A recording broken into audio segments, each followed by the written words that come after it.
Bonjour à tous et bienvenue dans ce nouveau numéro de Toulouse et vous. On est ensemble pendant 1 heure. On va parler culture, politique et société avec Cédric Rousseux qui est là. Salut Cédric Rousseux. Salut Alex, oui, on va aussi retrouver les collègues de Regard pour parler culture. On va retrouver Léo de Pinkin pour les bons plans sortis. On remercie l'équipe de la Regbox qui est derrière en régie. Et on salue Géraldine. Voilà, comme d'habitude, on va changer le prénom d'Émilie. Que vous connaissez mieux, voilà, sur Émilie. Exactement. Tout au long du truc. Alors, plein d'invités, on va parler de plein de choses. Oui, on a aussi avec nous Lucas Duval qui sera là pour plusieurs émissions. Tu vas bien donc, oui, très bien, merci. Et puis aussi un ami de l'émission, faut se le dire, notamment sur Radio Occitanie. Et voilà, qui va pouvoir commenter avec nous l'actualité, les actualités qui seront dans Toulouse. On va essayer en tout cas. On va passer à notre première invité politique, qui est Jean-Michel Latte, que vous connaissez aussi très bien, notamment Bonjour. sur Toulouse, président Tisséo, adjoint à la mairie de Toulouse. Bonjour. Bonjour. Et à Diciat aussi. À Diciat.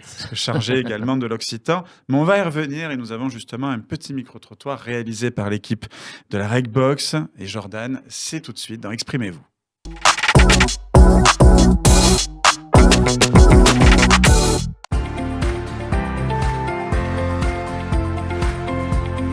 Est-ce que vous avez intégré des gestes écologiques dans votre quotidien ? J'adapte ma façon de me déplacer, j'évite de prendre la voiture, de prendre plus le train. Ouais. J'adapte ma consommation alimentaire aussi pour réduire la consommation de viande rouge. Est-ce que vous adoptez des gestes pour améliorer votre impact écologique au quotidien ? Oui, déjà le tri sélectif, on fait attention pour trier le verre, après toutes les matières recyclables et puis les déchets alimentaires pour la partie compost. Donc c'est vrai que ce qu'on peut constater, c'est qu'on a réduit nos déchets ménagers, puisque c'est le tri sélectif pour la partie plastique, carton et verre qui augmente de l'autre côté.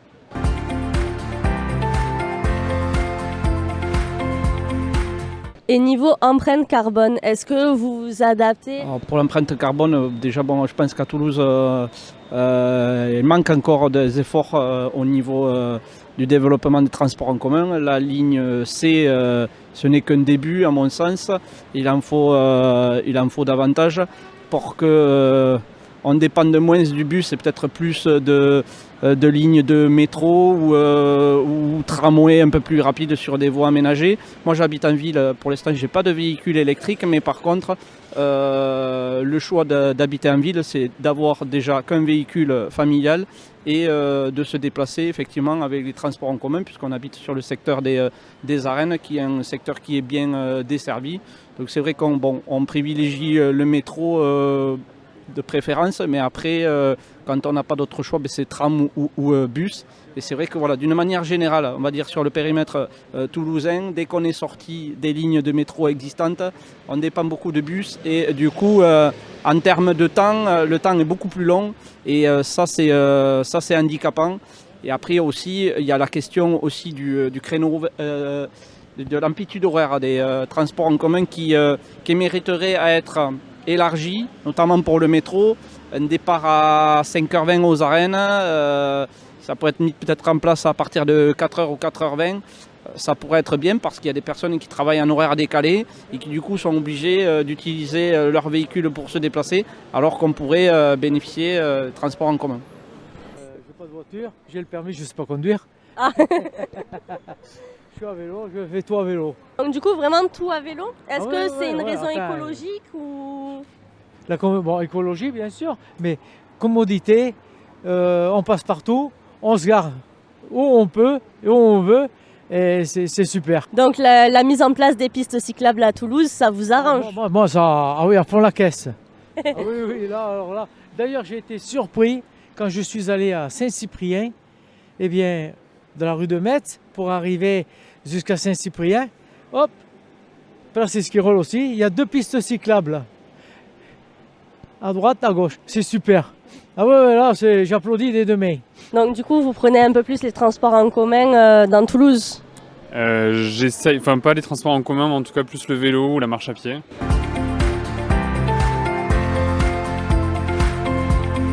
Est-ce que vous connaissez une phrase en occitan, par exemple? J'ai fait option occitan en terminale, donc D'accord. je sais me présenter. Vous voulez que je le dise? Ouais. Allez-y. Bunsun, Mapedi Benjamin, Magrado Sport. Merci beaucoup. Alors, vous connaissez la langue occitane? Enfin, je connais, non, je parle pas l'occitan, mais je connais 2 mots et puis c'est tout. Aquel vez, aquesta cop, attention, et puis c'est tout, quoi. Bon, c'est déjà ça. Non, sinon, non, je parle pas. Non, je suis pas toulousain, je suis toulousain d'adoption. Ah. Et est-ce que vous pensez que la culture occitane devrait être un peu plus déployée dans les écoles toulousaines ou... Comme diraient les Anglais, what in the questions? Une drôle de question.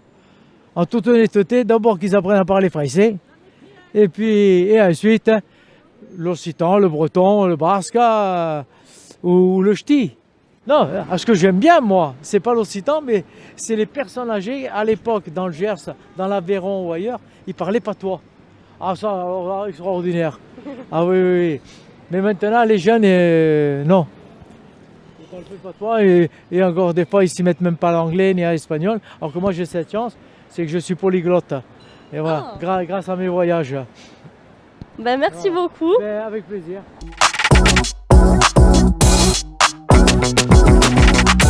Bon, et c'est vrai que l'occitan n'empêche pas d'apprendre le français. Et généralement, d'ailleurs, pour répondre à ce monsieur qui est génial, que j'aime beaucoup d'ailleurs depuis le début de ce micro-trottoir, mais voilà, au contraire, ça aide aussi. Parfois, vous avez eu beaucoup d'images. On vous rediffusera aussi un autre reportage qu'on avait fait justement pour parler du transport en commun, où c'est vrai que les gens sont très satisfaits quand même des transports en commun. Il y avait quand même on avait fait un où il parlait il y a beaucoup de monde dans le métro, peut-être qu'à rallonger les rames. Il y en a qui disaient il faudrait rallonger des rames, il faudrait qu'il y ait plus de fluidité. Vous en pensez quoi déjà de ce Alors, point de vue-là? la ligne A a été doublée il y a 4 ans. On est passé de 2 rames à 4 rames. Potentiellement, la ligne B pourra l'être dans les années qui viennent. Et puis, on aura l'effet métro, puisque ce sont des grosses rames qui vont être mises en place sur la ligne C. Donc, on peut augmenter la capacité. C'est tout l'enjeu d'ailleurs et l'intérêt d'un système comme le métro qui permet d'avoir des marges de manœuvre dans l'avenir. Des questions. Peut-être toi, Cédric, qui est plus. Moi, je suis beaucoup en voiture. Moi, je suis un tu énorme es pas mal en voiture. Moi, je suis plus métro, mais justement, alors, il y a une problématique qu'il faut noter, c'est que bon, le ticket de métro a quand même un certain coût. Il est de plus en plus difficile de se garer gratuitement dans Toulouse. Donc, est-ce que pour les Toulousains qui ont envie de profiter des transports en commun et justement de laisser la voiture, il n'y a pas double peine parce qu'il faut d'un côté payer très cher pour pouvoir se garer et de l'autre payer pour le métro? Alors, il faut savoir qu'un Toulousain qui monte dans un moyen de transport, que ce soit le métro, etc., il paye en réalité le tiers du coût de sa course. C'est-à-dire que aujourd'hui, le transport public n'est pas, entre guillemets, rentable, il n'a pas à l'être d'ailleurs. Mais par contre, il faut rester équilibré sur le dispositif. On est à 1,80 €, on est sur la moyenne des réseaux français. On a des prix qui sont très intéressants pour les étudiants, puisqu'on est le meilleur prix de France en matière étudiante.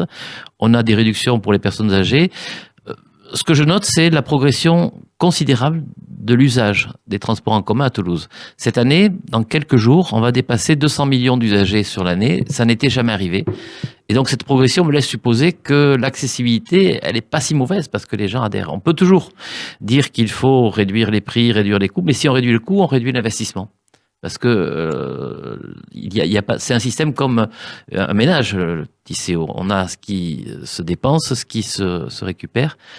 Il faut trouver un équilibre. On pense avoir trouvé un équilibre convenable.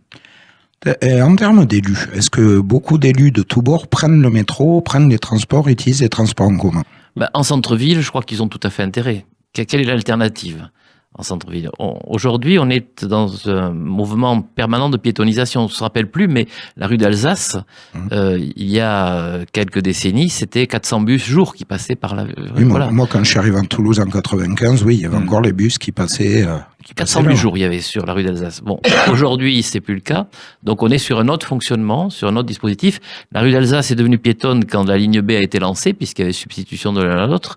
On va avoir d'autres progrès en la matière avec la ligne C.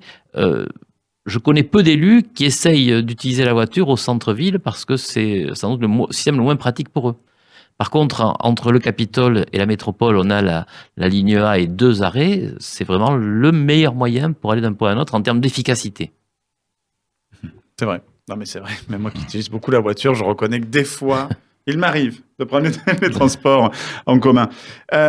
Bon, c'est vrai que Toulouse, quand je suis arrivé, je voyais que c'est très organisé déjà au niveau des transports. Il y a le téléphérique maintenant, il y a le prolongement. En plus, là, je crois que c'est le viaduc le plus long. Enfin, je sais plus comment on appelle ça. Ce qu'on appelle la prolongation de la ligne B, Ouais. Ramonville-la-Beige, on a un viaduc puisque c'est en extérieur et c'est le plus long ouvrage d'art de Toulouse maintenant.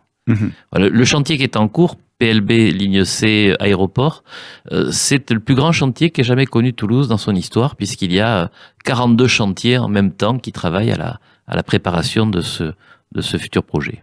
Ouais, puis il y a eu quand même quelque chose de très impressionnant. On a poussé le vice jusqu'à déplacer le monument aux morts. Voilà, j'avoue que je n'avais pas prévu ça dans le départ, et ce sont les études qui nous ont dit que finalement c'était jouable. La veille du déplacement, j'ai pas beaucoup dormi parce que j'étais un peu inquiet. Puis finalement, ça s'est passé remarquablement. On a pu faire bouger de 35 mètres ce monument qui, en 2028, reviendra au centimètre près à l'endroit où il était à l'origine. En fait, c'est parce qu'on a creusé dessous. Et on pouvait pas creuser dessous en gardant un ouvrage de 1000 tonnes au-dessus du trou. C'est pour éviter de couper des arbres aussi, je crois. Hein. Il y avait deux raisons. Enfin, la première raison, c'était les arbres des allées François-Verdier, c'est une allée historique. Et puis, le premier projet prévoyait une sortie de métro au milieu de l'allée, très éloignée de la station de métro de la ligne B. C'est-à-dire qu'on allait faire un système à la parisienne, gare Montparnasse, où on a cette immense allée. Et donc, on a replacé la ligne C sous le dispositif. Donc, il n'y aura pas de transition complexe et longue. C'est la seconde raison. On va le rappeler, la ligne C, la gare qui servira de transition entre A et B, c'est Jean Jaurès. Sur la ligne C, c'est Matabio, il me semble. C'est ça. Voilà, c'est Matabio, mais c'est aussi François Verdier qui va être à l'alternance de la ligne B. Voilà. Et la Vache, je crois, sinon. Alors la Vache, c'est une autre plus haut, oui, c'est aussi ligne B. Alors, vous connaissez bien le métro. Non, mais pour revenir sur la piétonisation, tout ça, moi, ce qui m'a un peu impressionné, c'est quand même parce que bon, moi, j'habite quand même plutôt en centre-ville, etc. J'utilise métro, vélo. Enfin voilà, j'ai pas de voiture. Je suis vraiment le Toulousain de centre-ville qui utilise les transports en commun et les mobilités douces. Vous avez quand même choisi, alors je sais pas si c'est vous, enfin en tout cas la municipalité, de piétoniser la rue de Metz, qui est quand même une artère majeure dans la circulation à Toulouse.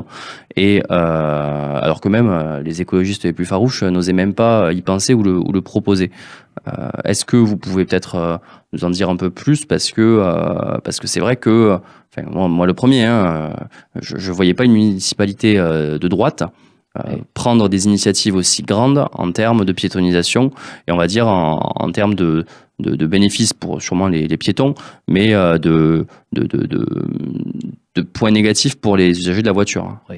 La ligne, l'axe de la rue de Metz, c'était une frontière dans la ville. Une frontière entre deux plateaux qui pouvaient être piétons, le plateau côté Saint-Georges et le plateau côté Saint-Étienne. Et donc, il fallait casser cette frontière. C'est le même état d'esprit que rue d'Alsace.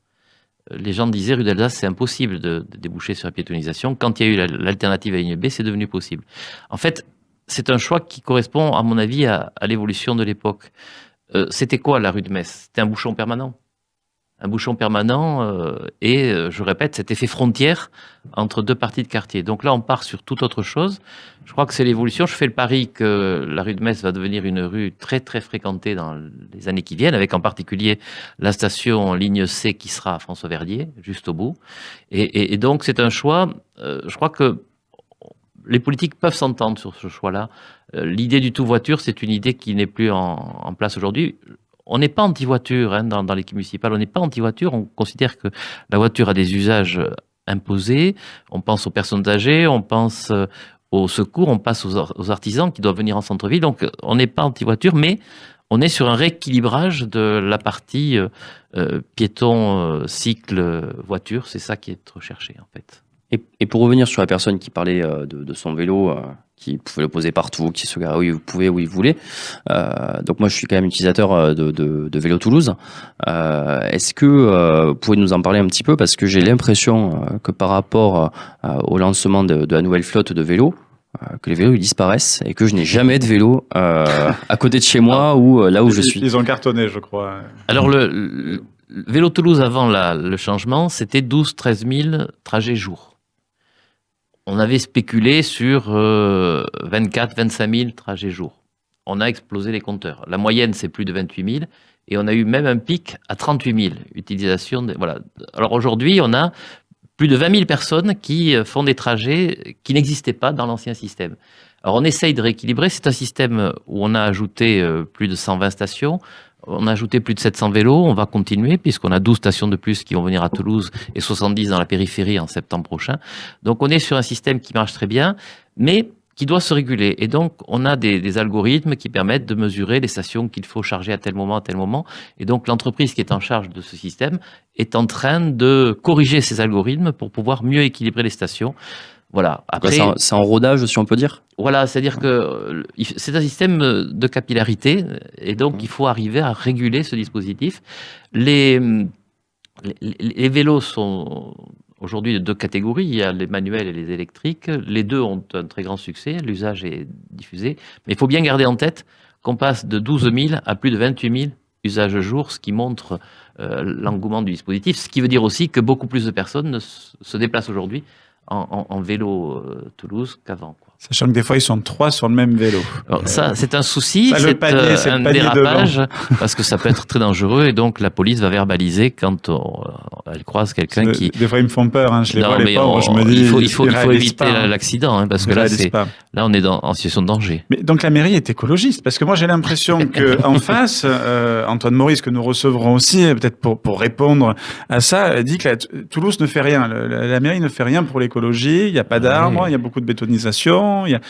Moi, je remarque qu'il y a beaucoup, c'est pas pour prêcher pour l'emploi, mais moi, je remarque en tant que mec qui roule en voiture qu'il y a beaucoup de pistes cyclables, effectivement, qu'on peut moins circuler en voiture, que les feux rouges sont pas synchronisés, c'est épouvantable. Je dis ça en rigolant, c'est vrai que ce matin, j'étais un petit peu agacé. Mais donc, un chouïa, un poil. Donc, vous faites... finalement, quelque chose ou pas? On joue un peu à front renversé, puisque Antoine Maurice est contre la LGV, contre les AFNT Nord. Voilà, donc lui, il est contre le train, il est écologiste. Nous, on est pour les arbres, puisqu'on a un plan 100 000 arbres. On a un plan de piste cyclable qui est très ambitieux, qui est mené par Maxime Boyer. Voilà, donc peut-être que le mot écologique n'est pas un mot qui doit se réserver à un parti politique précis. Je crois que chacun a une fibre écologique en lui, et c'est à chacun de développer ce dispositif. Voilà, mais Antoine vous dira sans doute l'inverse. Il pourrait répondre, bien évidemment. Non, mais c'est vrai que c'est quelque chose qu'on entend énormément. Je me dis, c'est pas possible. Ou alors c'est peut-être les élus d'avant qui ont fait ces plans. Je sais pas, mais en tout cas, c'est mis en place aujourd'hui. Oui, mais je crois que c'est un passage obligé pour tous les élus qui doivent s'adapter à leur époque. Peut-être qu'on s'y adapte pas si mal, finalement. La 4G dans le métro. Alors, c'est très bien et tout. Ça me permet d'aller spammer les comptes Tisséo quand le métro est en panne. Mais en même temps, je trouve que c'est bizarre. Avant, dans le métro toulousain, il y avait des échanges entre les gens. Là, on a l'impression que tout le monde est posté sur son portable et que la communication tue la communication. J'ai envie de dire. T'as vu, elle est belle, la formule. Ça c'est le risque évident des réseaux sociaux. Il y a quand même de beaux restes, parce que cette semaine, je prenais le bus. Quand les gens descendent du bus, c'est unique en France, ils disent au revoir, merci, à bientôt, etc., etc. Et ça continue, malgré c'est incroyable. Et j'ai été interviewé il y a quelques années par France 2 sur ça, parce qu'ils trouvaient ça complètement étonnant que les Toulousains remercient le chauffeur quand il descend. Et ça reste. Donc finalement, le Toulousain résiste un petit peu à la 4G. Après, la 4G, c'est extrêmement utile, on peut faire autre chose. On a été le premier réseau à se mettre entièrement en 4G. Paris n'y est pas encore. Il y est partiellement, mais pas encore intégralement. Ça permet quand même aussi de rendre des temps utiles. Alors c'est vrai que les gens ne se parlent plus, c'est vrai que les gens font autre chose, mais... personnellement, je regrette pas. Ça permet, quand on est bloqué dans une rame de métro, de prévenir sa famille, par exemple, et de dire on arrive. Voilà. Alors, Cédric me titille souvent quand il y a des pannes de métro. Cette semaine, il y a eu 2 pannes. La première, c'était un bagage abandonné, et la seconde, c'était un malaise d'un passager dans une rame. Bon. Ça arrive. Troisième, c'est Cédric qui a tiré une évacuation. Non, mais en plus, alors il y a un truc qu'il faut savoir. Moi, je l'ai su par Jean-Michel. Il y a un dispositif qui est quand même super lourd au niveau du métro, au niveau de la ligne A, c'est que s'ils ont soupçon qu'il y a quelqu'un qui est rentré dans la ligne A, qu'il y a quelqu'un qui a une intrusion sur les voies. Tu m'arrêtes si je dis une bêtise. C'est complètement ça, non? Ils partent une équipe à pied depuis Basso Cambo et ils se font toute la ligne à pied pour vérifier s'il y a eu intrusion ou pas. Et ça prend plus de 2 heures. Voilà, ça c'est un objet sécurité. On est sur la sécurité, là, il n'y a rien d'autre à faire. Voilà, donc on va essayer de gommer un petit peu ça, mais ça reste un process obligé. Difficile, encore plus. Alors, je suis l'homme de droite du plateau. Difficile, justement, ce côté sécuritaire à mettre en place, où les Toulousains, ça se passe plutôt bien, justement. Alors après, dans le métro, il y a plus de 800 caméras. On est en train d'installer des caméras dans les rames. On les avait sur les quais, sur les escaliers, sur les liaisons, maintenant dans les rames, pour améliorer la sécurité. On a encore des agressions dans les rames que l'on veut mieux contrôler. Et donc, on lance un process d'intégration. Il y aura à nouveau quelque chose comme 500 caméras de plus qui seront installées à l'intérieur des rames. Aujourd'hui, on peut parler dans les rames, mais on peut pas se voir. Donc voilà. Oui, parce qu'il y avait une rixe, j'ai vu là au couteau, je crois. Oui, alors c'est rare. Mais le métro est sans doute l'endroit le plus sécurisé. Moi, quand mes fils sortaient la nuit et qu'ils étaient plus jeunes, je leur disais, si un jour tu es agressé, tu cours dans une station de métro. Ouais. Parce que dans la station, il y a des caméras partout et on est repéré. Je me rappellerai toujours l'inauguration du métro ligne A par Dominique Baudis. 48 heures après, il y a un gars qui se dit, c'est un bon endroit pour vendre de la shit. Et donc, il s'installe dans une station de métro pour vendre de la shit. 5 minutes après, la police l'attrapait parce qu'il avait été repéré par les caméras. C'est ce que je vois à Rangueil, parce que pour vivre à Rangueil, le seul endroit où il y a des caméras, parce que Rangueil, ça reste quand même un des plus grands, des plus grosses copropriétés, j'en sais quelque chose. Et pareil, mais à un moment, je remarquais que même les dealers se mettaient même là et ils vendaient quand même. Il y a la police qui passait régulièrement et ça s'est arrêté. Mais c'est vrai que si vous avez un problème, allez vers le métro. Voilà, mais bon, mais ça c'était la partie un peu sécurité. Je clôt le sujet, à moins que vous ayez des choses à rajouter, mais je sais que c'est tendu quand on parle de sécurité, parce qu'on peut dire tu vas de suite là-dessus parce que tu dis que le monde va pas bien. Je trouve que j'ai toujours dit que la jeunesse d'avant n'est pas la même qu'aujourd'hui, mais ça on en parlera dans un autre format. Mais je maintiens ce que je dis. L'Occitan et les Toulousains, parce que vous êtes aussi chargé de l'Occitan à Toulouse, ils se portent bien. C'est pas juste des plaques de rue et l'Occitan dans le métro avec notre ami Muriel Badby-Castel d'ailleurs. Alors l'Occitan, c'est beaucoup de choses. Hein. Il y a le métro, c'est vrai, le téléphérique aussi. Hein. Il faut savoir que Muriel a enregistré pour le téléphérique. Et puis, on arrivera sans doute un jour enfin à sortir l'Occitan dans le tram. On y travaille. C'est compliqué. Ben, c'est parce que c'est tout simple. C'est un système de voie synthétique dans le tram. Donc, on est en train de faire bouger, mais l'Occitan en voie synthétique, ben ça le fait pas trop. Hein. C'est super rigolo à faire. On invente une graphie. Moi, il se trouve que j'ai un collègue qui bossait pour Tisséo qui nous avait sorti le logiciel voix synthétique. On s'était amusé à le faire parler occitan avec un copain, mais c'est la folie. Il faut rajouter 3 R, 4 O. Enfin, c'est exactement ça. C'est tout un bordel. On a inventé une graphie, quoi. Il manque la musique de la langue, et ça, c'est voilà. Alors donc, on a des projets en ce sens, et puis au-delà, on a toujours ces projets permanents d'insertion de la langue occitane dans le dispositif. On a pu récupérer quelques classes de plus dans les bilingues. On a nos calendrettes qui marchent très très bien. Ça, on est ravis. Elles sont toutes les deux logées par la mairie de Toulouse. Et puis on a le collège occitan qui lui aussi est logé par la mairie de Toulouse, qui fonctionne plein pot. Donc on a de bons signes. Bien entendu, les classiques sont en place. On garde toujours les noms de rues. Et puis, si vous êtes attentif, vous verrez qu'il y a pas mal d'occitanistes qui ont donné leur nom aux nouvelles rues de Toulouse. C'est pas tout à fait un hasard. Quand un rond-point, Félix Marcel Castan. Que le mec aimait pas que ça tourne en rond. Mais bon, tout ça, c'est très bien, mais on est sur du milieu associatif. On l'a vu, là, au mois de novembre, la mairie de Toulouse a fait un conseil municipal où a été annoncé qu'il y aurait baisse des dotations pour les associations de l'ordre de 40%. C'est aussi un risque, pas que pour les associations occitanes, mais bon, ça risque l'activité risque quand même de descendre. Alors, on a une grosse difficulté, c'est que on n'a pas de moyen de mesurer ce qui va se passer. Donc, qu'est-ce qui a été décidé au dernier conseil municipal? D'attribuer à toutes les associations 60% de leurs subventions et de reporter l'examen des 40% restants à la suite. Pourquoi? Parce qu'aujourd'hui, on ne sait pas quel va être le montant qui nous est retiré. Et donc c'est une mesure de précaution. Je note que la région et le département vont suivre la même voie. On n'a pas l'argent que l'État nous retire. Et donc on va raisonner en 2 temps, 60% immédiatement et puis 40% en fonction de la suite. Ça sera peut-être une baisse. C'est vrai, mais on ne sait pas de combien. On ne peut pas dire aujourd'hui que c'est 40% parce qu'on n'a pas le chiffre. Donc on reste dans cette incertitude absolue. Encore un problème de centralisme, peut-être? Si justement, il y avait plus de pouvoir au niveau des élus locaux. Je suis complètement d'accord. Là, c'est un problème très parisien où Paris décide de sabrer les locaux, alors que les locaux, je pense aussi bien à la région, à la mairie qu'au département, ont plutôt bien géré ces dernières années et en tout cas n'ont pas cet énorme déficit que l'État nous transpose. Justement, est-ce qu'il y a des liens, même si on le sait, la mairie de Toulouse est plutôt classée à droite, le département et la région, eux, sont plutôt classés à gauche. Est-ce que malgré ça, justement, il y a des liens, il y a des échanges pour... L'Occitan permet de sortir du clivage droite-gauche.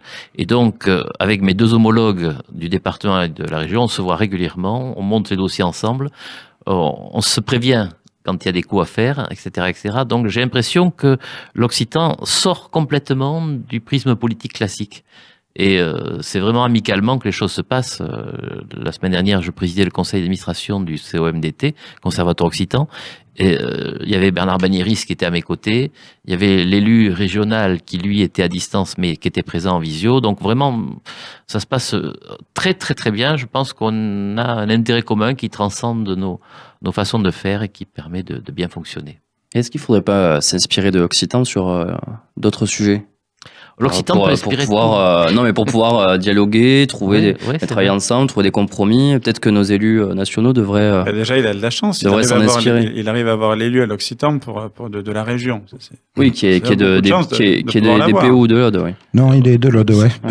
Benjamin Assier. Benjamin Assier, qui était directeur du CIRDOC, donc avec qui j'ai travaillé avant même qu'il soit élu à la région, et qui est un occitaniste, bien entendu, convaincu et efficace. À mon avis, c'est mon avis. Et dans convaincu, il y a vaincu. Voilà. Qui n'hésite pas à répondre aux messages du média occitan toulousain, parce que je rappelle que France Bleu n'a plus le gros programme qu'il avait.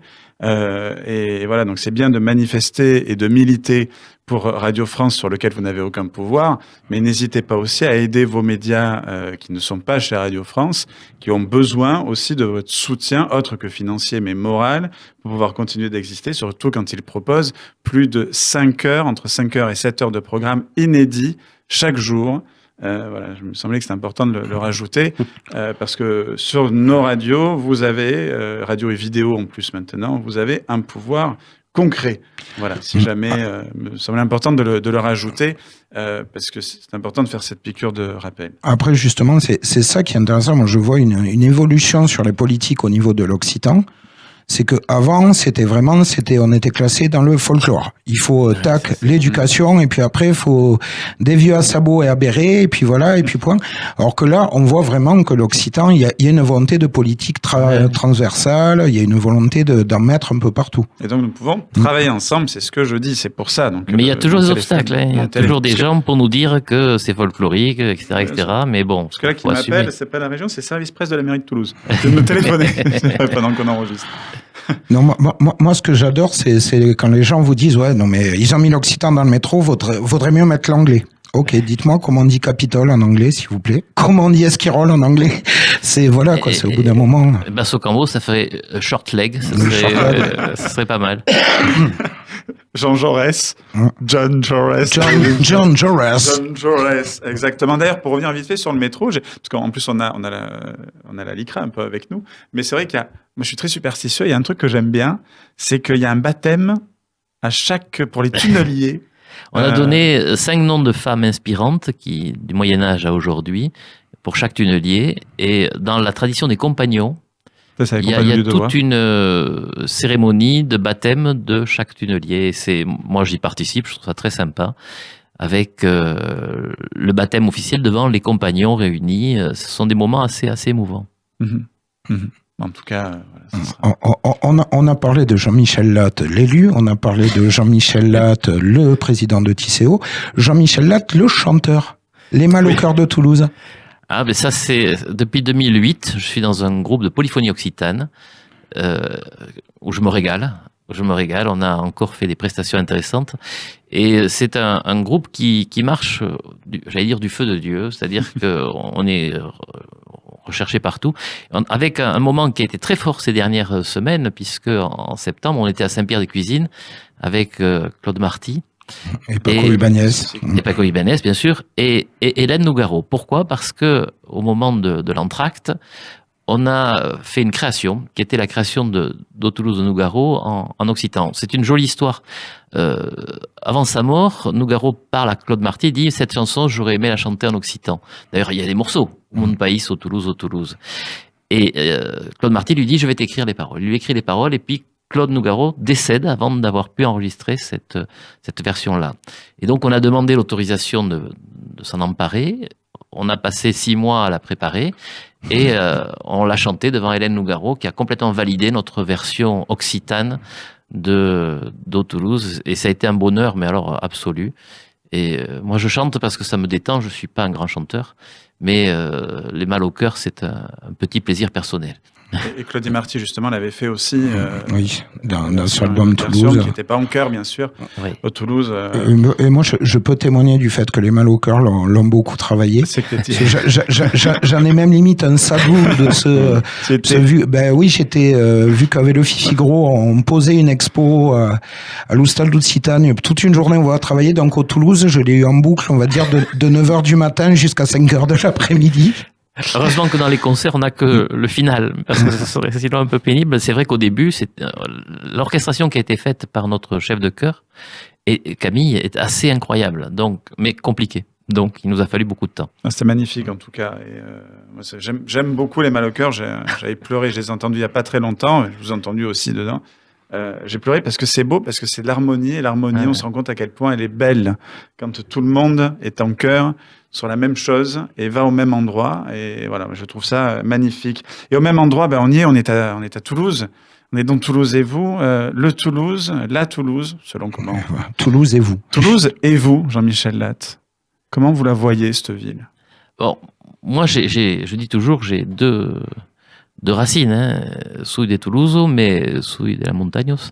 Donc, voilà, c'est à la fois Toulouse et la montagne. Mais Toulouse, c'est mon père est né à Toulouse, mon grand-père est né à Toulouse, donc c'est familialement un lieu très particulier. Toulouse, pour moi, c'est une ville qui a un supplément d'âme. C'est-à-dire que quand on vit à Toulouse, on vit dans un lieu qui est, pour moi, absolument remarquable et qui apporte quelque chose que l'on ne retrouve pas, à mon avis, dans d'autres cités.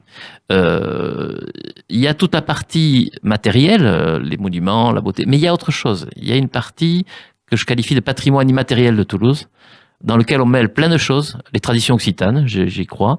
On y trouve la chance que l'on a d'avoir le meilleur club de rugby du monde, et donc cette espèce d'esprit rugby qui joue aussi. On y trouve une partie d'histoire que l'on ne retrouve pas ailleurs, les libertés communales, etc., etc. Donc, pour moi, c'est une ville vraiment qui a un supplément d'âme, et dans laquelle je me sens totalement heureux, épanoui, et où mes fils se sentent bien aussi. Alors du coup, pêche David ou le plat d'Adé? Tu sais, quand on prend le téléphérique et que l'on descend vers l'Oncopole, tu tournes la tête à droite et là tu vois Toulouse comme jamais tu vois Toulouse. Incroyable, une vision de Toulouse. Puis tu tournes la tête à gauche et là, je mens un peu, mais tu vois les Pyrénées, ça je mens pas, et tu vois la Vallée d'Or et tu vois le plat d'Adé. Et voilà, c'est un peu ce que je raconte quand j'amène des gens en téléphérique, je leur dis à droite Toulouse, à gauche la Vallée d'Or. Grâce au téléphérique, en plus, tout Pêche David a été refait, j'y suis allé il n'y a pas longtemps. Ouais, c'est sympa. Autre chose qui compte pour toi, c'est ton boulot en tant que prof. Moi, c'est ce que je préfère dans ma vie professionnelle. Si tu devais choisir entre enseignant et la carrière politique. C'est enseignant, sans aucun doute. Hein, je terminerai ma carrière politique avant ma carrière d'enseignant. Enseignant, c'est un bonheur. Quand on rentre dans un amphi, on a une espèce d'effet d'adrénaline que je ne retrouve pas forcément en politique. Et donc, pour moi, il n'y a pas photo. Jean-Michel Latte était avec nous dans Toulouse et vous. Merci et à très bientôt, peut-être pour parler d'avancée des travaux. Avec plaisir. Qui seront, avec plaisir. L'espérons, à l'heure, bien évidemment. Oui, Julien de Marseille, Oui, donc vous savez. D'ailleurs, fin des travaux, normalement, c'est quand 2028. On aura une année de marche à blanc, 2028, mais les travaux, normalement, c'est fin 2027, avant la marche à blanc. Ok. Même si on est à Toulouse, je pense à la famille de Marseille. Ils vont refaire des travaux à Gare Saint-Charles. Voilà, des travaux qui ne s'arrêtent pas pour l'agrandir. Mais bon, merci beaucoup d'avoir été avec nous. On passe à la suite dans Toulouse et vous.